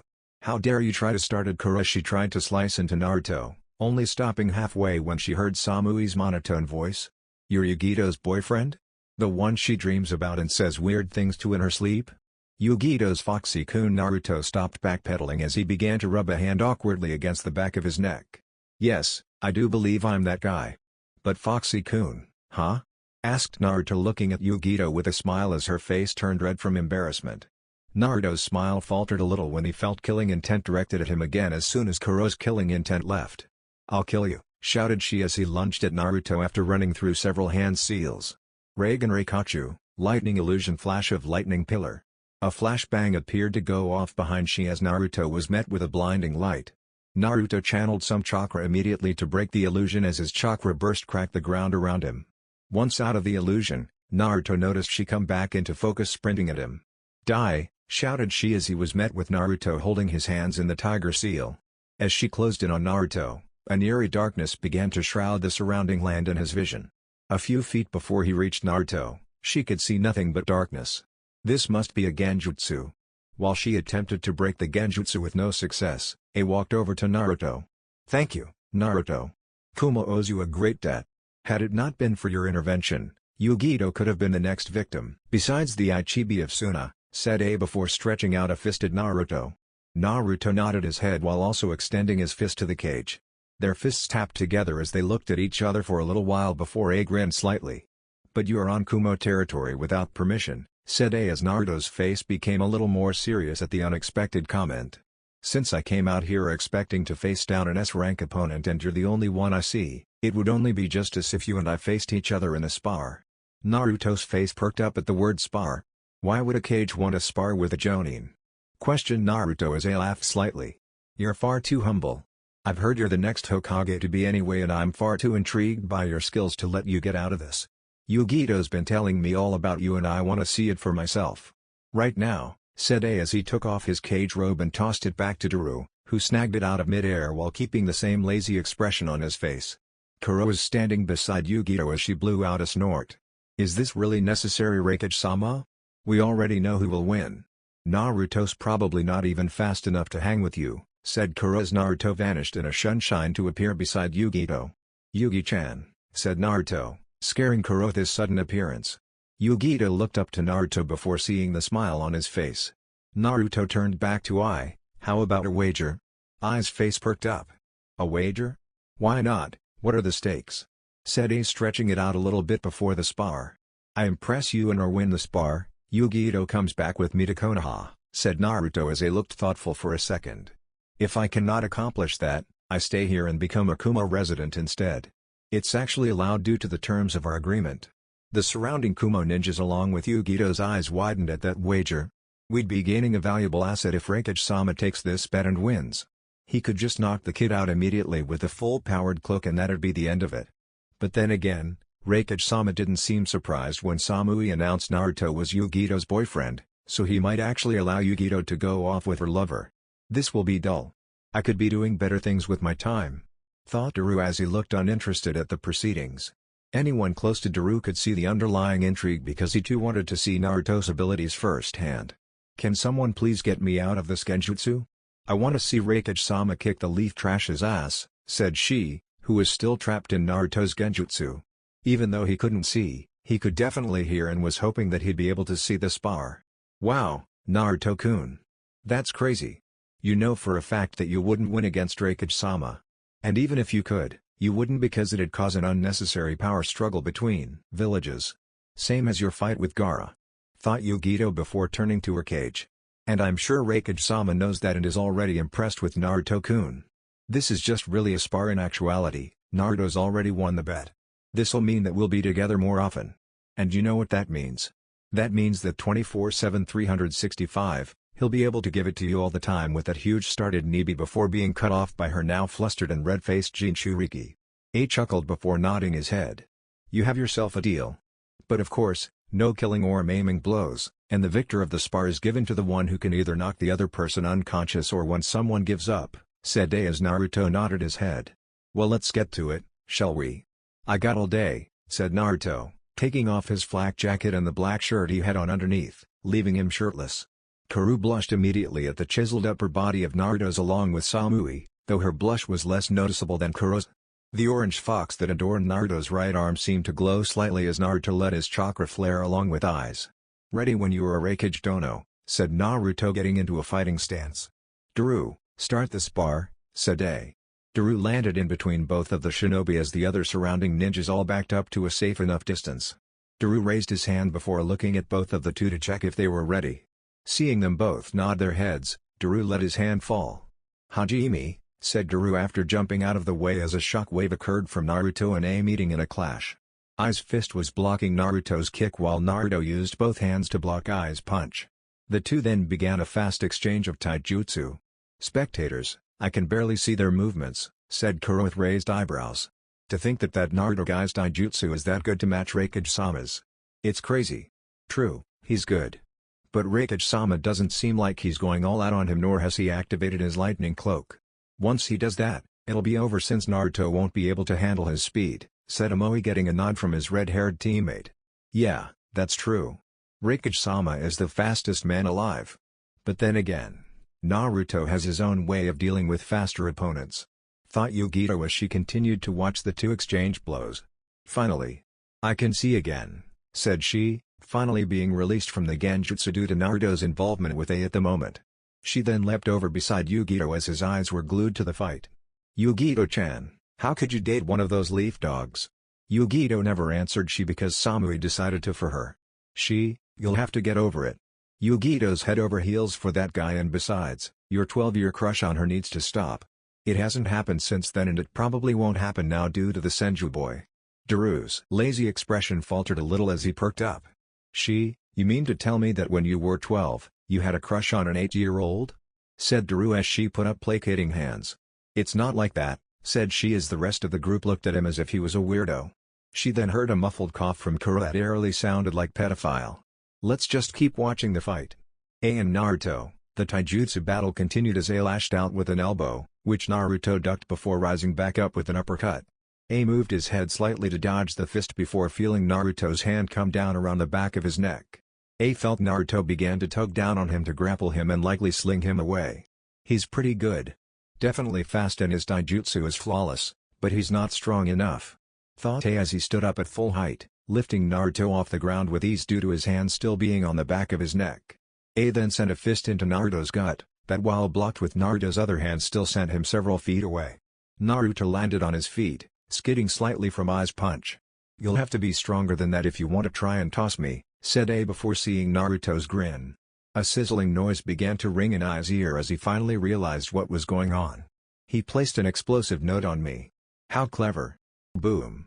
The note exploded with tremendous force as debris and smoke clouded A from the rest of the people. Spectators, did he just blow up Raikage-sama? Questioned Amoy with worry. Oh no. Now that he's blown up Raikage-sama. Now we'll have to go to war with Konoha over this. And war means that eventually someone will be conquered. What if we lose and Konoha conquers us?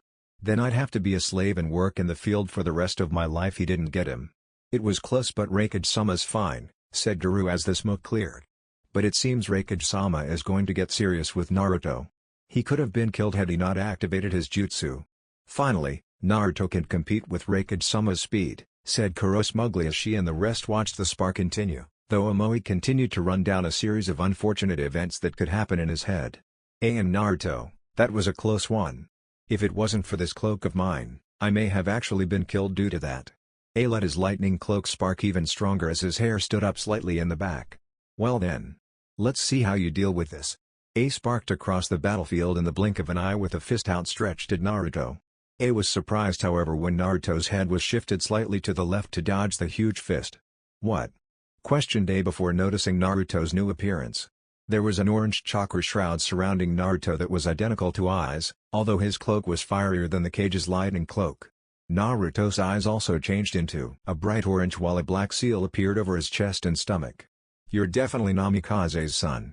To be able to dodge my punch, he was the only one who could. Shall we continue?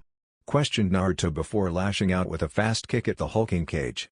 A dodged the kick before the two began a sequence of faster-paced taijutsu that were no more than blurs to the others viewing the spar, seemingly just shock waves of orange and blue. On a path back to Konoha, "Hey, Sakura. Is boss coming back before we make it to Konoha?" questioned Konohamaru as he and Sakura were still walking to Konoha from their mission. They were still being followed by the sedated Kabuto on the back of Sakura's slug. "And by your reaction earlier, I'm guessing he's done it before?" Sakura let out an exasperated breath before answering. "I should have known.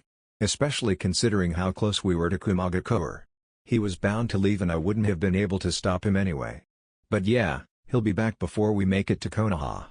He usually is," said Sakura as she continued to steadily walk in the presence of the youthful Konohamaru. Why Kumo? Is there something there for him?" asked Konohamaru eagerly as Sakura let out another sigh.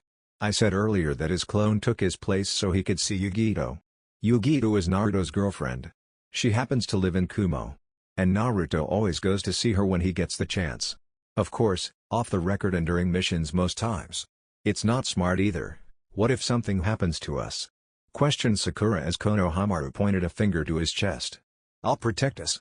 Don't worry, anything that happens I'll be able to handle it," said Konohamaru before Sakura said something that made his heart rise before sinking back into his chest immediately. "You remember that toad Naruto sent out earlier? It was a report on how you handled yourself. You did well enough to earn his recommendation," said Sakura before bursting Konohamaru's bubble. "But since you're still an Anbu in training and you took off your mask, that gets you sent to Hebi-sensei for your 2-month training regimen. Actually, you had several infractions and even one gets you sent to her, so good luck with that," said Sakura as Konohamaru deflated immediately. Naruto told him how terrible his training was because he received Hebi as his sensei and to think he'd now have to go. That should keep him quiet for the rest of the trip. Sheesh, he would never stop talking or asking questions. Thought Sakura as Konohamaru placed his mask back on his face and was now internally sulking at the thought of having to go through what Naruto went through. "I just hope Naruto gets back before we make it to Konoha. Tsunade Shisho will definitely be angry if he doesn't show up again. He'd better have a good excuse this time since we're only a day out." Kumo. 20 minutes passed by as Naruto and A continued to clash in a bout of taijutsu. Naruto threw out a punch that was caught at the wrist by A before he slung Naruto across the battlefield. Naruto rolled with the throw and stood up to face down the cage. "You won't beat me in a taijutsu fight. If that's all you got then welcome to Kumo," said A before he noticed a series of black markings began to spread out over his body. A immediately lost control over his chakra, losing his cloak, as his body became heavy and he slunk to the ground. "What is this? It's Fuinjutsu. You didn't think I was just touching you to touch you, did you?" questioned Naruto as realization began to dawn on A from him touching his neck when he placed on that explosive tag, all the palm open blocks and when he flipped him over his head just now. Naruto placed his hands in the snake seal. "Makuten, Jukai Katan, wood style, nativity of a sea of trees," said Naruto as trees began to spring up everywhere around him.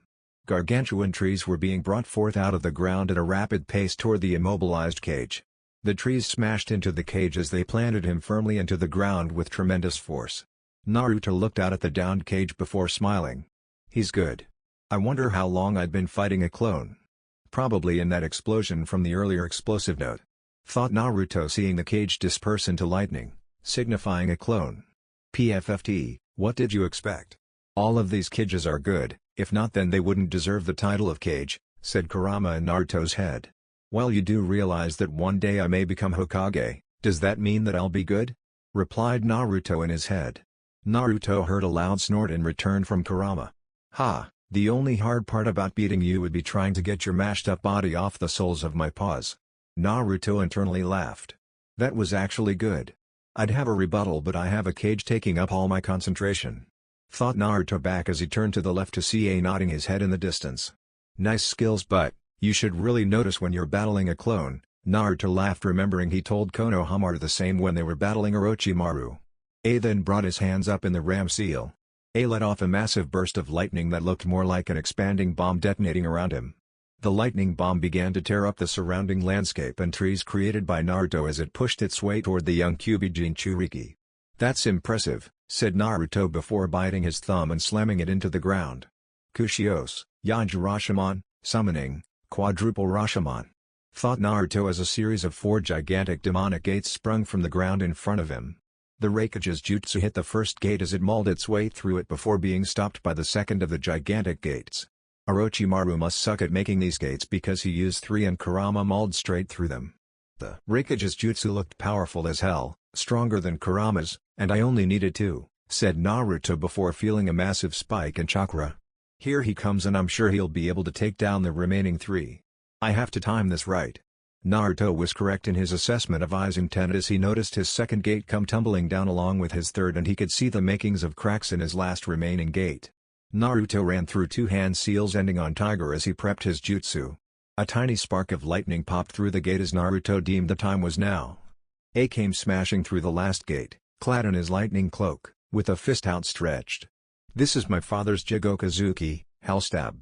The strongest attack, there's nothing that he can do about this. It's over. Thought A before coming to a complete stop, nearly giving him whiplash due to the abrupt halt. What? Questioned A before feeling himself sink into the ground. A looked down and took notice of the thick, murky swamp underneath him. Across from him, equally sinking into the ground was Naruto. Doton, Yomi Numa, swamp of the underworld, said Naruto as A looked up at the smiling kid in front of him. Worked like a charm. A looked out at the confident boy in front of him, that disappeared in a poof of smoke to reveal the same boy standing just on the end of the swamp with his hands in the snake seal. Makuten, Hote no Jutsu, wood style, laughing Buddha technique, said Naruto as from underneath the swamp, an enormous hand appeared ready to smash the cage further into the swamp. A grinned at the competition being provided by the young golden-haired Konoha ninja. I haven't had this much fun with an opponent since Namikaze. You are indeed impressive. Thought A as he powered up his lightning cloak to 100%. Once fully charged up, A burst out of the swamp with ease, avoiding the open palm smash of the wooden hand created by Naruto. A stood menacingly opposing Naruto. It's been fun, Naruto, but I'm afraid this spar has to come to a close. You'll have my answer when you wake up whether you won the wager or not. Until that time, Namikaze, said A, now behind Naruto.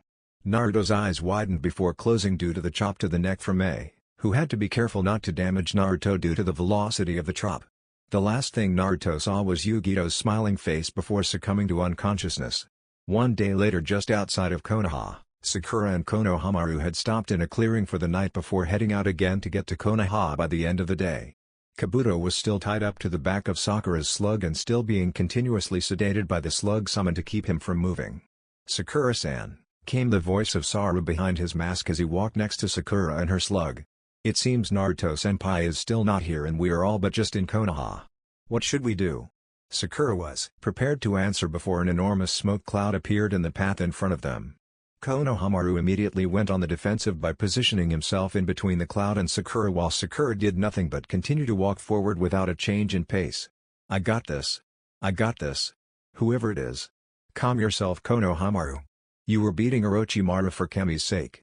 Granted, boss was there helping, but you still did most of the work. You can do this. Thought Saru as, from the smoke cloud, a massive amount of confetti came shooting out of it, along with fireworks and streamers. What? Stammered Saru, surprised by the display of an enormous toad holding a thumbs up at him. On top of the toad were 2 figures, one holding a crazy pose with a thumbs up identical to the toad while the other had a hand covering her face in complete shame at what appeared to be over the other figure. From a land filled with leaves. He's the fox with 1,000 skills. The sage with mastery over vegetation. And the Jinchuriki with the prettiest cat for a lover. He's Naruto of Konoha, shouted Naruto with a smile as he was now in the nice guy pose, teeth sparkle and all. Oh, we nailed it this time, Kichi. Gamakachi, the toad Naruto was standing on, was also in the nice guy pose now as his poses changed identical to Naruto's as he went on his spiel. Gamakachi's own sparkle shined bright as he grinned in agreement with Naruto. Damn right, bro. All those hours of practicing finally paid off. Well, it's been fun getting you back here on time. Until next time. Bye, Yugito-chan. You should come by Mount Myaboku sometime, Ma and Pa really want to meet you, said Gamakachi before disappearing in a poof of smoke, allowing Yugito and Naruto to land on the ground in front of Saru and Sakura. Boss. That was awesome. Came the uncharacteristic of an onbu shout by Saru at the display he just witnessed, completely forgetting that he was going to go off on Naruto for ratting him out about his infractions and getting him sent to Hebi for training. Naruto had a cheesy grin on as he sat and ate compliment after compliment from his most loyal fan.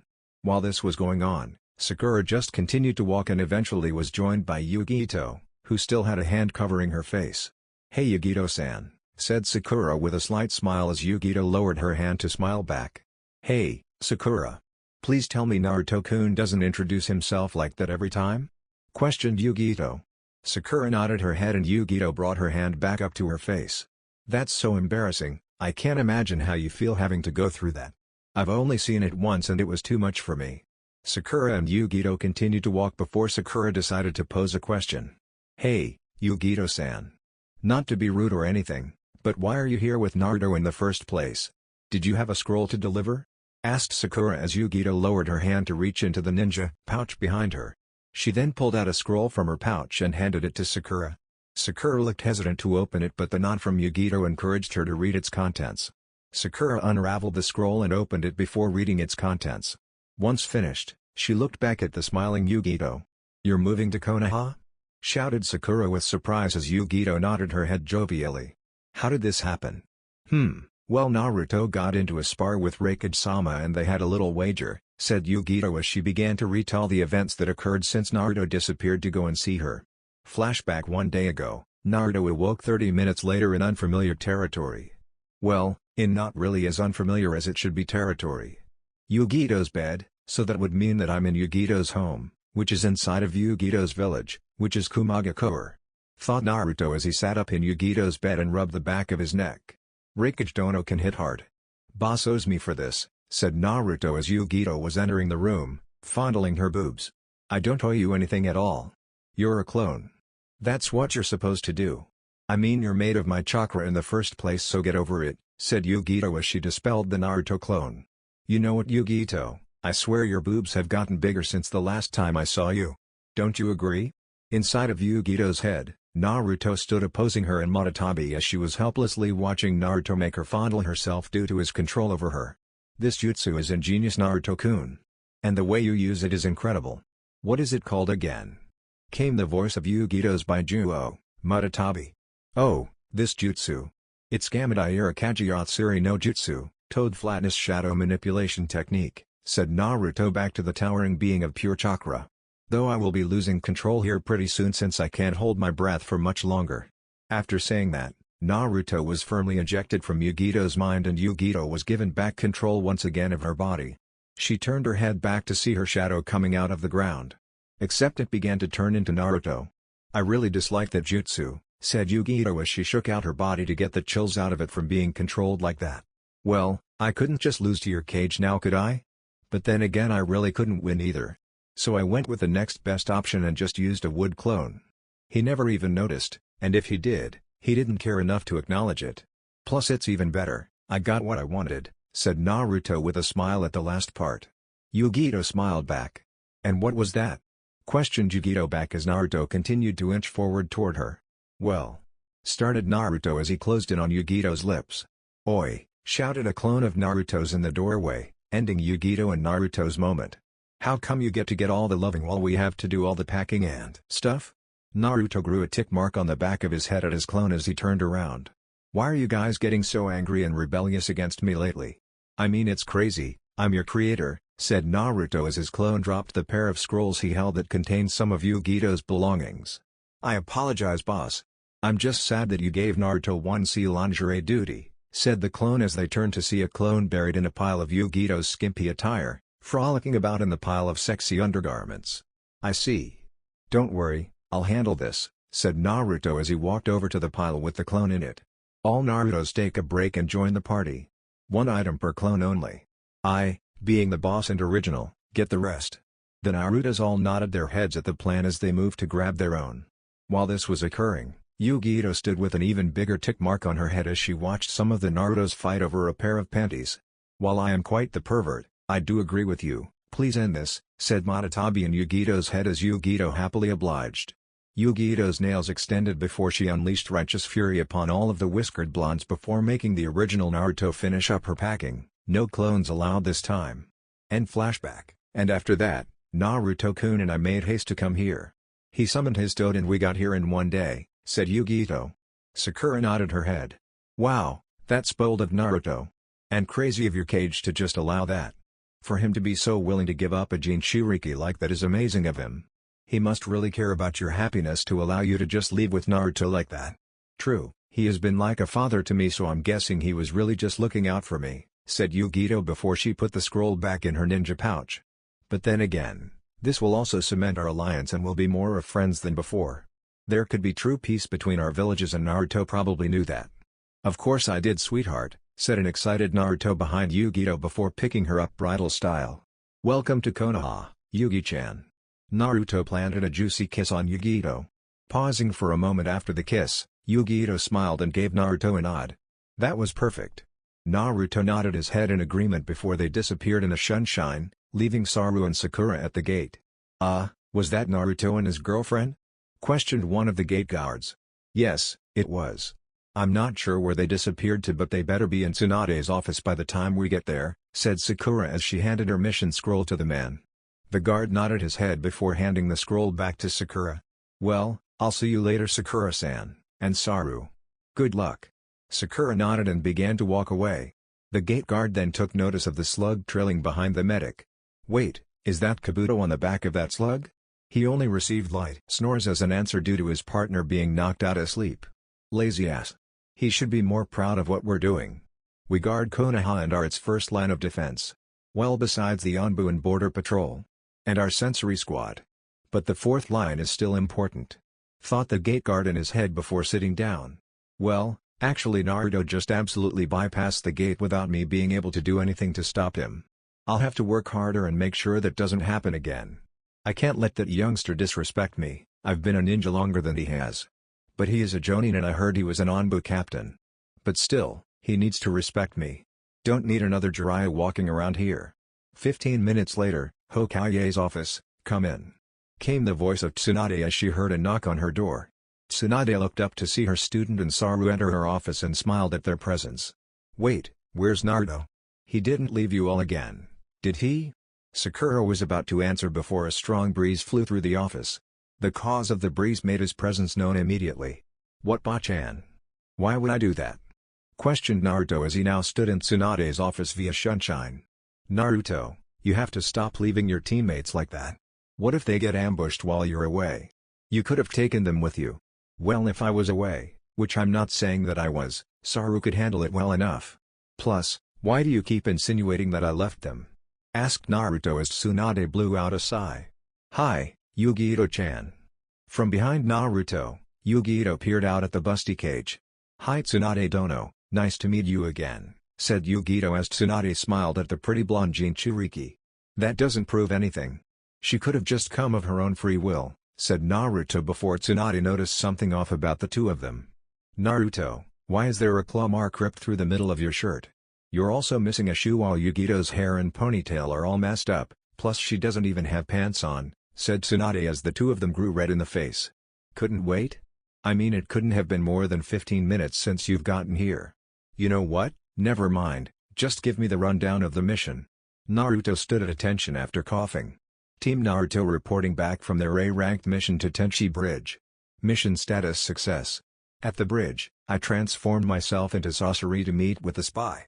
The spy approached me on the bridge and I proceeded to receive intel about Orochimaru's bases and on A-ranked Nukenin, Sasuke Uchiha. However, before I could get any more, Orochimaru appeared and that's when the tables turned. It turns out that Sasori's spy was Kabuto Yakashi and he was on Orochimaru's side from the beginning. So we really cannot take any of his information seriously due to him attacking me in the first place. A battle ensued afterward with us dispatching Kabuto relatively easily and defeating Orochimaru afterward. Tsunade nodded her head before she posed another question. I'm guessing Sakura, you took Kabuto to the torture and interrogation department? Seeing Sakura nod, Tsunade posed another question. You defeated Orochimaru, does that mean that he is dead, or did he get away? Of course he's dead.